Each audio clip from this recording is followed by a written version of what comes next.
السلام عليكم أويل waxaan rabaa video inaan soo gaabayo in aan idinku dheereeyo marbi dhalinyaro badan ay soo weydiinayaan niyo kunka koonis iyo waxa la sheegay loo guuleystaa meesha saad imaanaysaa saad u jeedo waxaas ku soo dhufsanaysaa mishiinka meelaha ku soo calaamadeeyay soo tataabo kadib mishiinka imaawada halkan ka arki doono adoo isdhibin weyn marka qaaditay wax badan lagu siin doonaa draw iyo loose isku mid waaye okay soo bax marka kunka koonis iyo 300 oo koonis halkaas meesha ugu dambeeyay meesha horta fasta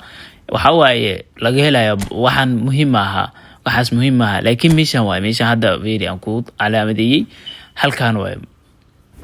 boqol ugu horeyso 300 kun marka kunka wax la hela ma ahan niyo markaan fiiriyo kulka qofkii helo kunka hadaa heshid nasiib adaa dhalayba nasiibka la sheegayba adaa dhalay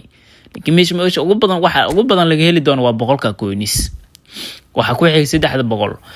ta ugu dambeysana waa taas way xiran tahay next week taasna way xiran tahay oo weeyga dambe ayaa la qaadan doonaa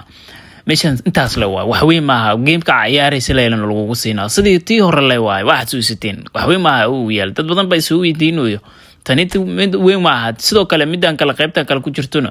boqolkan koonis waxa lagu siin doonaa 15 bir kadib because maalin walba game-ka soo gashid mishiinkeeda saas lagu filaa maalin walba game-ka soo gashid sidoo kale waxa lagu siin doonaa 10 koonis 10 alxamdulillah marka maalin waliba 10 kaas qaadan doonta boqolkaasna waxay ku qaadan doonta 15 biri maalin waliba game-ka soo gashid boqolkaas koonis mishiinkiisa ku socon doona sidoo kale playerada maanta la keenay meeshan discount jiro oo ah discount one left alona hal jaanis bisat haysata meeshii 900 ahayd ayaa waxa lagaaga dhigay 500 oo koonis bis 900 meesha ku tuuranaysay ayaad ku tuuranaysaa 500 waxay ma hal mar waay ku hel amba ku waay waa inta meesha Rafinha waa la keenay player of the week ninkii oo maxal dhijir Real Madrid dhibay sidoo kale